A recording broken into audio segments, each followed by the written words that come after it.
This is a video for AQA Discrete Mathematics, Graphs and Networks, section 4.7, which looks at network flows where the network has restrictions.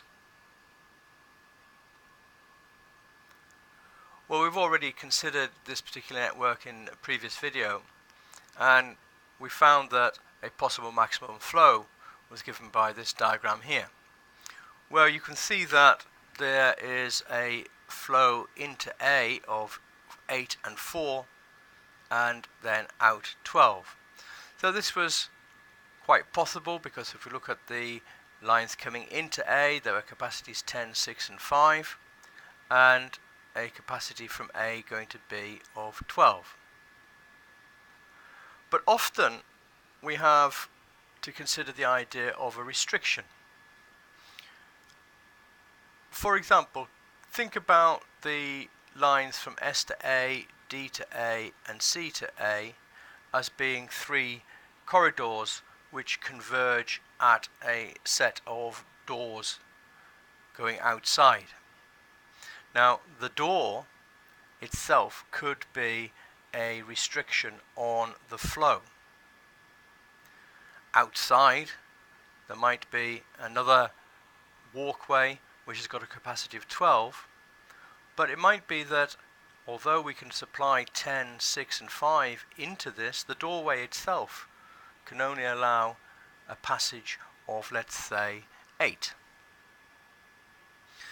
So how do we go about coping with that? Well, one way is to, instead of identifying A as a node, we actually put it in the network as an edge. We add in an extra edge which starts at A1 and ends at A2, so that the arcs coming in to A1 are those arcs from C, D and S, and the arc going out to A1 then joins on to another arc which ends up at B, and that will have 12. But our new arc from A1 to A2, which is representing the node, we'll put a restriction on that of 8. So networks can have restrictions at nodes for all sorts of reasons. For example, as I've considered there, we might have a door which is restricting the flow. There might be a blockage in a pipeline or a sewer system, for example, or some machine at a passport control.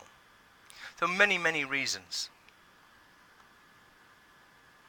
So to deal with them, we set up this new network which has got the extra arc in A1 to A2, which represents that node A rather.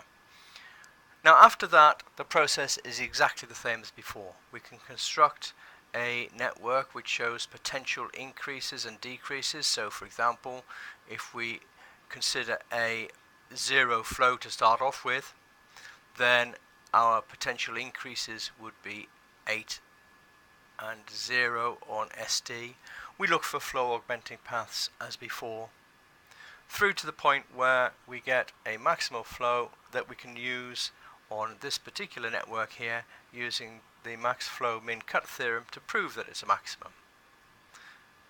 So the only change is that that one node where the restriction is now included on the new diagram as an arc. Having done that, you should be able to show that the final flow through the system is as on this diagram. And so you can see that instead of 12 now flowing from A to B or flowing into B, we've now got 8 flowing in. Now this isn't actually the final diagram because we need to recombine A1 and A2 to show it as the node. So our final flow is on a new diagram, and you can see that on here where we've put it back in, and so our flow is now a total of 12, whereas before it was 16.